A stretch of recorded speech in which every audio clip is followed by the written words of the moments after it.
제가 앞선 목사님들의 강의를 들으면서 저도 많이 회개를 했습니다. 네, 저는 청소년 자녀를 두신 부모님들의 삶을 끝없는 갈등이다 이렇게 표현을 좀 해보고 싶습니다. 왜냐하면 아까도 나왔지만 브롤스타즈, 또 유튜브, 릴스, 쇼츠, 컴퓨터 어디까지 허용할 거냐, 스마트폰 잘 때도 하루 종일 쳐다보고 있고 누워서 쳐다보다가 얼굴을 때리는 그러한 일들이 반복되는 우리 아이들의 모습을 보고 있잖아요. 저는 청소년국을 섬기면서 정말 24시간 스마트폰과 동행하는 아이들을 많이 보고 있습니다. 그때 우리는 고민합니다. 어디까지 허용하지? 어떻게 규칙을 정해야 하지? 너무나 다르기 때문에 우리는 혼란 가운데 있어요. 그때 부모님들이 느끼는 감정이 무엇이냐? 무력감입니다. 분명히 아이는 말합니다. 스마트폰이 있어야 되고 이걸 알아야 공동체, 또래, 무리, 집단에 들어갈 수 있다는 거죠. 이걸 사용하지 못하게 한다는 것은 부모님이 나에게 나의 사회적인 관계망을 차단하고 나를 또래로부터 소외시키는 활동이다. 아이들은 그걸 주장합니다. 그러면 부모님들은 어쩔 수 없이 아닌 것 같으면서도 아이가 소외될까 봐 우리는 허용할 수밖에 없는 그러한 상황을 많이 마주하게 됩니다. 참 공감이 됩니다. 아이들이 뒤처지지 않을까? 다른 아이들은 다 아는데 우리 아이만 몰라서 소외되지 않을까? 왕따 당하지 않을까? 친구들 함께 모이는 카톡방이 있는데 우리 아이는 카톡이 없기 때문에 외면당하는 건 아닐까? 그러한 불안이 충분히 공감됩니다. 그러면 공감된다고 우리는 아이들을 그대로 내버려 둬야 할까요? 흔히 Z세대, 젠지 세대라고 말하는 1996년 이후에 태어난 청소년들, 스마트폰이 본격적으로 보급되며 함께 자라난 세대들을 보면 우울증이 얼마나 많이 증가했습니까? 또 정신질환, 또 자해하는 비율, ADHD, 여러 불안 비율이 많이 증가하였습니다. 특별히 자해 비율을 보면 여자아이는 188% 증가하였고 남자아이는 48%가, 자살률은 여학생들은 91%가 증가하였습니다. 스마트폰과 함께 자라나는 우리 세대, 다음 세대가 경험하는 고통의 실체입니다. 이것은 조너선 하이트가 연구한 미국뿐만 아니라 저희 나라 역시 예외가 아닙니다. 통계청의 자료에 따르면 2010년과 비교해서 10대들의 자살률은 무려 59% 증가했고 특별히 여학생들의 자살률은 167%나 증가했습니다. 무엇이 아이들을 이토록 외로움과 낮은 자존감으로 몰아갔을까요? 실제 이 아이들이 이렇게 되어진 이유를 유년기의 현실 경험 상실 때문이다. 그렇게 조너선 하이트는 주장하는데요. 이를 아동기의 대재편이다. 이렇게 부릅니다. 실제 세계에서 부딪히고 회복하는 그 반복되는 경험들을 잃어버린 아이들이 앞선 취약 아이들을 나눈 것처럼 사회적 박탈과 수면 부족과 주의력 분산과 중독에 노출되어 성장하게 된 것이죠. 그리고 저는 특별히 청소년, 남자아이와 여자아이들이 이 스마트폰에 어떻게 영향을 받고 있는지를 조금 더 살펴보고자 합니다. 그래서 첫 번째로 이 소셜미디어, 스마트폰을 통해 접속하는 소셜미디어는 여자아이들에게 더 치명적이다. 그것을 나누고 싶습니다. 저자가 연구한 바에 따르면요, 특별히 여자아이들이 이 페이스북이나 인스타그램이나 여러 소셜미디어를 통하여 많은 영향을 받고 있다고 합니다. 영국의 밀레니엄 코호트 연구라는 곳이 있는데요, 19,000명의 아이들, 19,000명의 아이들을 청소년기까지 추적 조사한 굉장히 오랜 시간 동안 관찰하며 연구한 내용인데, 이 연구에 따르면 하루에 5시간 이상 소셜미디어에 들어가는 아이들, 남자아이들은 우울증이 약 2배, 여자아이들은 우울증이 약 3배가 증가하였다고 말해주고 있습니다. 특별히 여자아이들에게 우울증과 수면장애가 더 명확하게 나타나는데 그 이유는 아이들이 잠자기 전, 취침하기 전에 사용하는 이 스마트폰 사용 때문이다. 그렇게 주장합니다.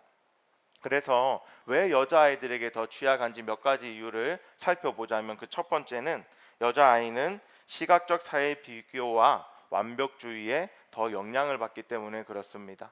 미국의 아이유죠. 올리비아 로드리고의 젤러시 젤러시라는 노래를 보면 그 내용의 가사가 이렇습니다. 나는 휴대폰을 방 건너편으로 획 던져버리고 싶어. 내가 보는 여자들은 모두 믿을 수 없을 정도로 너무 멋지기 때문에. 이것이 아이들이 핸드폰을 하면서 매일 경험하는 모습입니다. 저도 며칠 전에 아이가 집에 오더니 그런 이야기를 했습니다. 오늘 기분이 안 좋다는 거예요. 그래서 왜 기분이 안 좋냐고 물어봤더니 학교에서 선생님이 어떤 영상을 보여주셨는데 자기와 동갑인 아이가 첼로 연주하는 모습을 보았다고 합니다. 그런데 동갑인데 그 아이는 얼마나 천재적으로 연주를 하는지, 선생님은 교육 차원에서 보여주셨겠지만 아이가 느끼는 것은 비교의식과 낮은 자존감, 우울감을 경험해서 저 아이는 저렇게 잘하는데 전 이거밖에 안 돼요 라며 아이의 마음을 고백하는 것을 보았습니다. 이처럼 스마트폰을 통해 경험하는 소셜미디어는요, 아이들을 낮은 자존감과 열등감과 상처로 계속해서 이끌고 있습니다. 실제 남자아이들은 주로 영상을 시청하거나 게임을 하는 그러한 것에 스마트폰을 사용하지만 여자아이들은 주로 시각적인 이미지, 시각적인 영상, 또 뷰티와 미용과 패션과 외모와 관련된 그러한 영역들에서 대부분의 스마트폰을 사용합니다.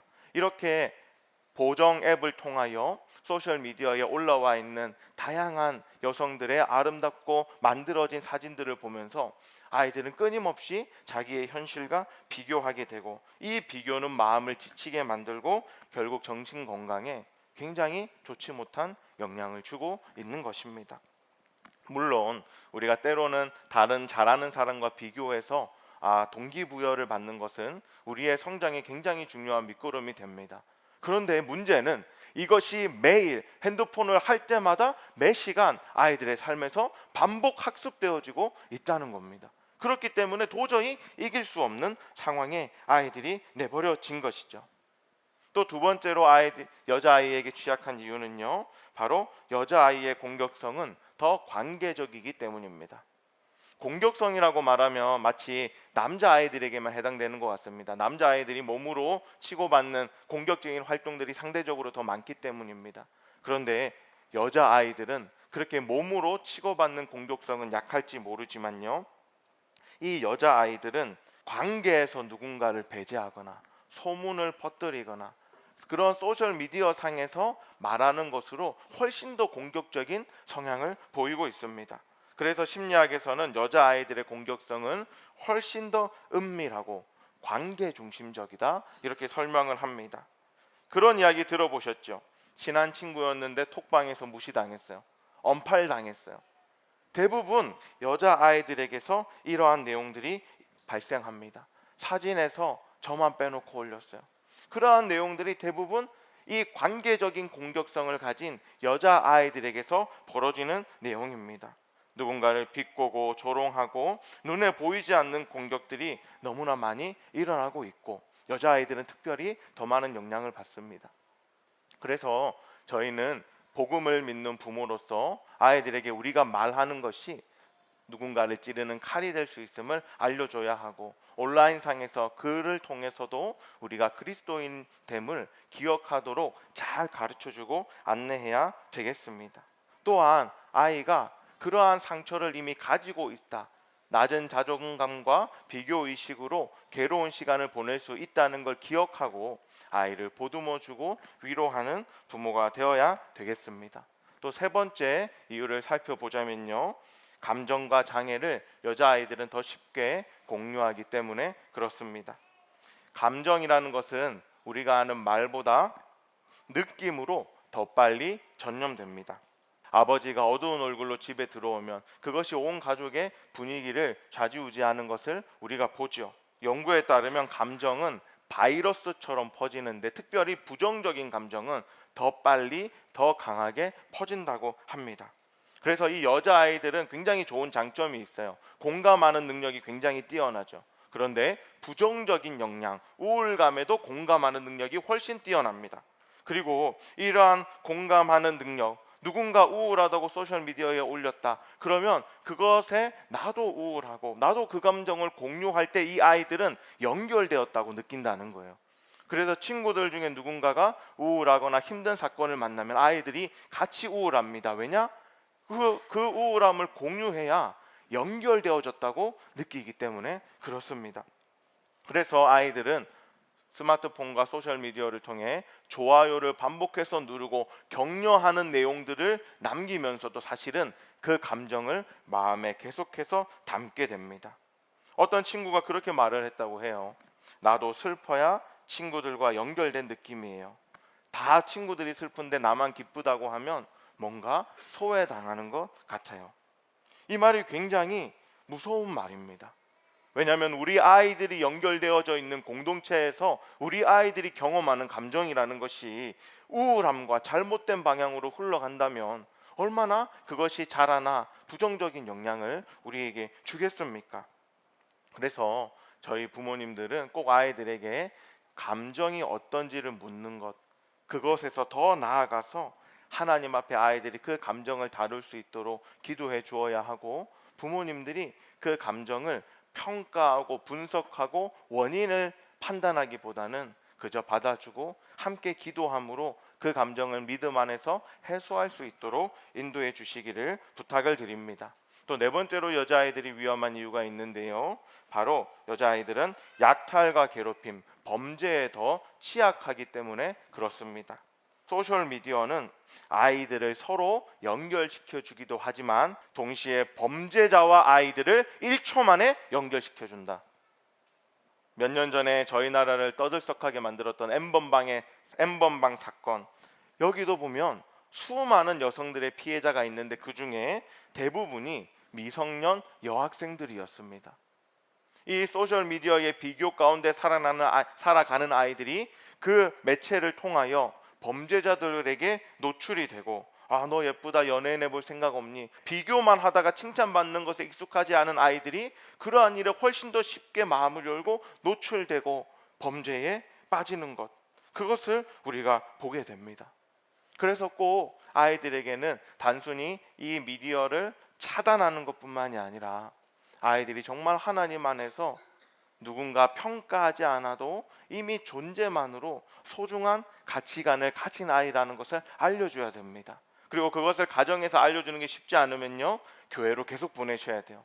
그 어떤 문제가 있어도 절대 타협하지 않고 단호한 태도가 필요하고 아이들을 보내어 주셔서 정말 내가 어떤 존재인지 나의 정체성을 깨달을 수 있도록 안내해 주셔야 합니다.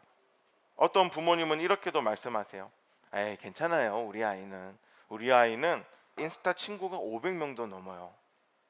그런데 그것은 부모님의 오해입니다. 우리는 흔히 아이가 접속되어 있다고 해서 연결되어 있다고 착각합니다. 그런데 이것은 다릅니다. 아이들은 스마트폰을 통해 수많은 사람과 전 세계와 접속되어 있을지는 모르지만 사실은 고립감을 느끼고 외로움을 느끼는 시대를 살아가고 있습니다. 마음을 나누는 대화는 줄어들었고, 같이 걷고 같이 웃고 울 수 있는 친구, 대화하며 마음을 나눌 수 있는 친구는 갈수록 적어지는데 인스타에 좋아요를 눌릴 친구들은 많아지고 있습니다. 이러한 아이들의 외로움은 그저 친구 몇 명이나 팔로워가 있느냐, 그것으로 절대 채워지지 않습니다. 아이들에게 필요한 것은 누군가 직접 마주하며 정말 연결되어 마음을 나누는 것입니다. 그리고 말을 하지 않아도 마음을 나눌 수 있는 편안한 공간인데요. 그래서 저는 아이들의 연결을 위하여 가장 우선적으로 가정이 그 중심이 되어야 한다고 말씀드리고 싶습니다. 가정이 아이들에게 편안한 공간이 되어야 합니다. 가정에 들어왔는데 학교 잘 갔다 왔니? 학원 잘 갔다 왔니? 오늘 뭐 배웠니? 성적 몇 점 받았니? 그렇게 공부해서 되겠니? 아이고, 집에 오자마자 바로 그렇게 손발 씻지도 않고 방에 들어가니? 뭐 핸드폰부터 하고 있니? 막 스트레스를 받는 거예요. 집에 가기가 싫어요. 밖에 학원에 계속 있고 싶은 거예요. 어떤 부모님과 상담할 때 아이가 그런 이야기를 했습니다. 저는 엄마 아빠 때문에 집이 지옥 같아요. 집에만 가면 엄마와의 갈등, 부모님과의 갈등이 있다는 거예요. 그래서 제가 부모님께 부탁을 드렸어요. 제발 아이가 성년이 되기 전에 관계를 회복하셔야 됩니다. 성년이 되어 집을 떠나 독립하게 되면 이 아이는 어떻게든 아르바이트를 해서 집을 떠나고 안 들어올 겁니다. 그때는 관계를 회복하기 늦습니다. 제발 아이가 부모의 보호 아래 있는 미성년 때 꼭 관계를 회복하셔야 합니다. 그런데 이렇게 말씀을 드리면 부모님들은 어떻게 하죠? 저 되게 열심히 했어요. 제가 할 수 있는 최선으로 다 했어요. 저는 못 먹고 못 입어도 아이에게 다 해줬어요. 칭찬하고 격려하고 애를 썼어요. 맞죠? 정말 애를 쓰셨을 겁니다. 그런데 중요한 것은 아이가 그것을 알아주지 못한다면 내가 소통하는 방식에 문제가 있는 거예요. 내가 잘못하고 있다는 것을 빨리 받아들여야 합니다. 그리고 내가 자녀에게 편안함을 주는 사람인가, 자녀는 이 집에서 보호받고 있다는 감정을 느끼는지 진짜 우리는 객관적으로 돌아보고 우리를 점검하고 부모님이 먼저 변화되어야 하겠습니다. 그래서 오늘 누구랑 있었어, 뭐 했어, 몇 점 받았어, 이런 사실을 묻는 어떤 결과 중심의 질문이 아니라 아이의 감정을 알아주는 질문들. 오늘 네 마음에 오래 남았던 순간은 뭐였어? 어떤 기분이 들었어? 무엇이 너를 행복하게 했어? 어떤 분석하고 평가하는 질문이 아닌 아이의 마음을 나누는 질문들을 하기 위해 공부하고 노력해야 하겠습니다. 자, 이번에는 그러면 남자아이들에 대해서 알아볼 텐데요. 우리 남자아이들은 어떠한 영향을 받느냐? 도둑맞은 집중력, 이 책을 통해 살펴보면 아이들은 단지 집중력만 빼앗긴 것이 아니라 남자와 남자, 또 사회 안에서 서로 부딪히면서 성장하고 자라며 배워야 하는 여러 감정들을 익힐 그 기회를 빼앗겨 버렸습니다. 그래서 조너선 하이트는 오늘날 남자아이들이 겪고 있는 문제를 자신감 상실, 학업나고, 사회적 단절로 요약하고 있고, 어린 시절부터 계속되어져 온 놀이의 붕괴를 그 이유로 들고 있습니다. 지금 대부분의 아이들의 놀이터는 어디로 변경되었냐 하면 디지털 세계로 변경되었어요. 이것은 남자아이들에게 굉장히 치명적입니다. 왜냐하면 아이들이 사람과 부딪히며 얻어야 할 경험을 스마트폰 화면을 통해 학습하고 배우는 데서 그치고 있기 때문에 그렇습니다. 우리 아이들은 싸우고 화해하는 과정을 통해 사회성, 자율성, 감정 조절 여러 가지 능력들을 점점 성숙시켜 나갔습니다. 그런데 지금은 아이들이 노는 이 모든 놀이의 베이스가 플레이 베이스 놀이 기반에서 스크린 베이스 기반으로 옮겨져 갔어요.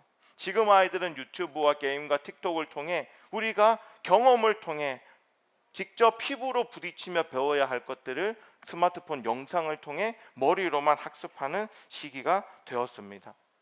아이들이 스마트폰을 통하여 알고는 있지만 경험을 통해 학습화되지 못한 세상을 살아가고 있는 것이죠.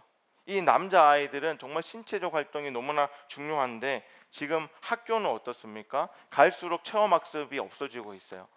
최대한 문제 안 일어나야 돼, 사건 안 생겨야 돼, 안 다쳐야 돼. 갈수록 몸으로 하는 활동은 최대한 줄여나가고 있습니다. 그리고 앉아서 하는 정적인 활동들만 계속 많이 반복하고 있어요. 그래서 모든 것을 일반화할 수 없지만요, 상대적으로 남자아이와 여자아이들이 두뇌가 발달하는 시기가 다릅니다. 성장하는 시기가 달라요. 그렇기 때문에 학교에서는 아이들이 여자아이들에게 뒤처질 수밖에 없습니다. 그래서 상대적으로 더 많은 남자아이들이 학교에 생활하는 가운데 더 실패감을 느끼고 위축되어, 그래서 스마트폰과 게임을 찾아서 현실 세계를 잊어버리는 도피처로 게임 속으로 더 깊이 빠져들게 됩니다. 이륙 실패라는 용어를 아마 다들 들어보셨을 겁니다. 성인이 되어도 부모 곁을 떠나지 않는 자녀들이 있습니다. 어떤 취업을 위한 노력이나 연구는 하지 않으면서 그저 집안에 머물러 있는 사람들, 이것을 일본에서는 히키코모리라고도 하지요.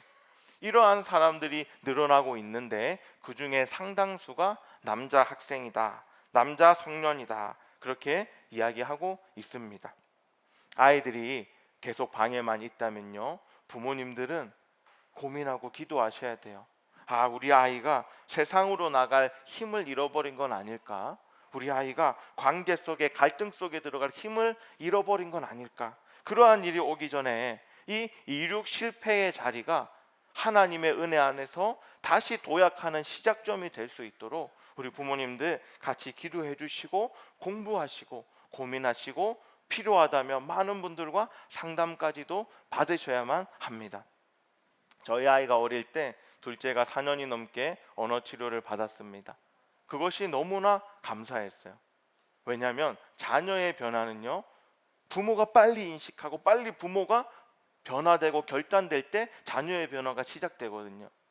어떤 선생님의 권고를 들었을 때 에이, 우리 애는 아니에요, 우리 애는 괜찮아요, 그렇게 했다면 굉장히 아이는 더 소중한 경험을 잃었을 텐데, 그 이야기를 듣자마자 알겠습니다, 바로 상담받고 바로 할 수 있는 부모로서의 최선의 노력을 다했습니다. 지금 우리에게 필요한 것이 그것입니다. 우리는 다 부모님이 처음입니다. 청소년 시기에 자녀를 양육하는 경험은 처음입니다. 남자아이, 여자아이, 둘째, 셋째가 있어도 그 아이를 그 청소년 시기에 양육하는 부모는 우리가 처음입니다. 그렇기 때문에 굉장히 많이 고민하고 연구하는 일이 필요합니다. 자, 이러한 상황에서 그러면 우리는 어떠한 일을 할 수 있을까 고민하게 됩니다. 계속해서 문제의 원인에 대해 이야기했는데요, 사실은 미취학 아동이나 취학 아동이면 그래도 괜찮습니다. 그런데 청소년들은 이미 통제가 안 됩니다. 괜히 북한군이 못 쳐들어오는 것이 아닌데 이 건드릴 수 없는 친구들이에요. 제가 한 번은 청소년 예배에 설교를 하는데 아이가 계속 스마트폰을 해서 우리 부장님과 전도사님이 가서 너 예배 시간에 좀 스마트폰을 절제하는 게 어떻겠니? 라고 말했더니 아이가 그렇게 대답을 했죠. 제가 핸드폰 한다고 목사님이 설교를 못 하세요?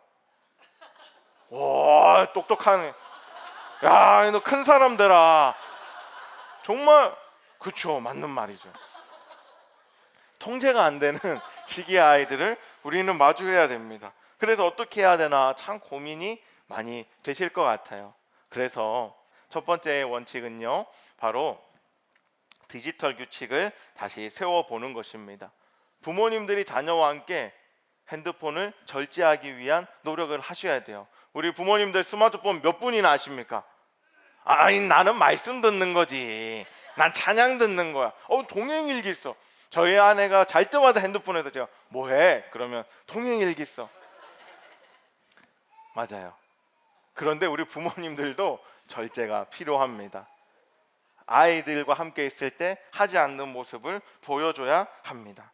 그래서 가족회의를 통해서 같이 아이들은, 청소년들은 대화할 수 있으니 서약서를 작성해 주셔도 좋고, 그 다음에 미디어의 금식 데이를 한번 진행해 봐도 좋습니다.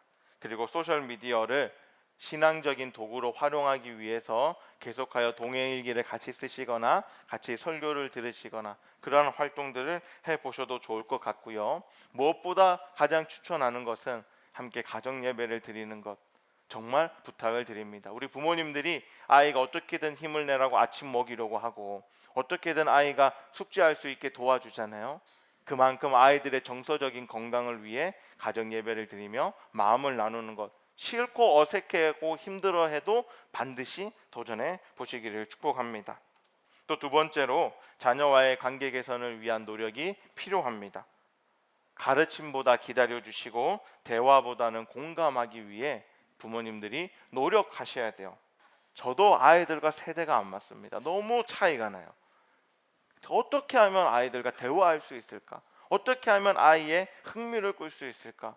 고민하고 공부하고 노력해야 합니다. 자녀와 관련된 책들도 보시고 좋은 강의들도 보시고 대화하기 애쓰시되 너무 들이대시면 안 됩니다. 그러면은 부담스러워요. 적당히 툭툭 던지듯이 아이들과 대화의 물꼬를 트시기 바랍니다. 그리고 두 번째는 대화 방법을 변경해 봐야 합니다. 너 왜 맨날 게임만 해? 이게 아니라 오늘은 그 게임이 재밌나 보구나. 저희 아이가 와서 말해요. 브롤스타즈 하는데 친구들 다 하는데 저는 못한다고. 이러니까 다 하는데 저만 못해요. 그래서 제가 원칙을 정했어요. 그러면 아빠랑 같이 하자. 아빠가 있을 때만 하는 거야. 그래서 제가 레벨이 더 높아요. 이것을 하는 이유는요, 대화하기 위해서예요. 너는 이렇게 느끼는구나. 넌 이게 재밌구나. 그렇구나. 그것을 위해 우리가 노력하는 것입니다. 부모는요, 감정을 고쳐주는 사람이 아닙니다. 우리 부모님은 안아주는 사람, 이해해주는 사람이고요. 우리가 자녀와 대화하는 것은 정보를 수집하는 것이 아니라 감정 연결의 기회로 삼고 자녀와 대화하셔야 하겠습니다. 그리고 세 번째로 조금이라도 더 빨리 자녀와 많은 시간을 보내기 위해 애쓰셔야 합니다. 이것은요, 사치가 아니라 회복입니다. 저희가 아이들 학원 저희가 막 쫓아다니면서 스케줄도 짜잖아요. 어디가 좋다더라. 그거만큼요, 아이들과 함께하는 의무적인 시간을 가지셔야 돼요. 이제 우리 애들이 원하지 않는데요. 뭘 주더라도, 거래를 하더라도 아이들과 함께하는 시간을 꼭 내시고 가지셔야 돼요. 그리고 요즘 아이들이 좋아하는 유튜버나 브이로그 함께 찍기, 쇼츠 같이 찍기 하셔야 됩니다. 아이가 막 이렇게 춤추고 같이 하자 그러잖아요. 하셔야 돼요. 하셔야죠. 부모님이 하셔야죠. 아이와 연결되기 위한 애를 쓰셔야 돼요. 예배 후에 가족들이 가능하다면 같이 피크닉을 가셔도 좋겠고, 아이들이 좋아하는 유튜버 같이 보셔도 좋겠습니다. 대화하기 위해, 함께하기 위해 노력하셔야 합니다. 부모가 의도적으로 놀이 시간을 잡는 놀이 여백을 꼭 열어주셔야 돼요. 그리고 학교 성적에 신경 쓰는 것 이상으로 아이의 마음을 돌보는 것에 신경 쓰셔야 됩니다. 왜냐하면 잘못하면 성적은 얻어도 아이의 무너진 마음은 돌이키지 못하기 때문에 그렇습니다. 그리고 네 번째로, 학부모님들과 연대하는 선언운동 일으키기를 교회도 시도해 보려고 합니다. 청소년들에게 지속적으로 미디어 금식도 절제하고, 또 스마트폰이 좋지 않은 부분들이 있으면 아이들에게 나누고 알리는 시간들을 함께 할 수 있도록 계속 연대할 수 있는 운동들을 앞으로 진행해 보려고 합니다. 그때 적극 동참을 부탁을 드리겠습니다. 불안 세대의 핵심은 총 4가지입니다. 스마트폰 사용 제한, 소셜미디어 사용 제한, 학교 내 휴대폰 금지, 자유로운 놀이 확대. 아이가 원래 경험하고 누리고 자라기 위해 학습해야 했던 그 삶을 되돌려 주자는 것입니다. 참 이게 가능할까? 도전적인 내용이 맞습니다. 이미 허용되어졌던 것들을 제한하는 게 얼마나 갈등을 일으킬까 걱정도 됩니다. 그런데 이 책에서는요, 굉장히 확신 있게 말하는 것이 있습니다. 그것은 우리는 이 스마트폰을 떼어내므로 자녀가 또래들에게서 고립될 것, 이 시대로부터 뒤처질 것을 염려하지만, 사실은 아이의 정서는 더 건강해지고, 아이의 자존감은 더 건강해지고, 아이의 사회성은 더 성숙하게 발달한다. 네, 사랑하는 부모님들, 오늘 이 자리에 함께하신 모든 분들은요, 하나님이 축복하신 다음 세대를 세우는 귀한 동력자들이십니다. 하이트는 기술은 아이의 뇌를 바꿔놨지만 여전히 회복의 열쇠는 어른에게 있다, 부모님에게 있다 말하고 있습니다. 기술은 아이의 뇌를 바꾸었지만요, 분명히 믿는 것은 우리는 하나님 안에서 우리 아이들을 사랑과 복음으로 얼마든지 회복시키고 성숙시킬 수 있다고 믿습니다. 사랑하고 축복합니다. 이상으로 3강을 마치겠습니다. 네.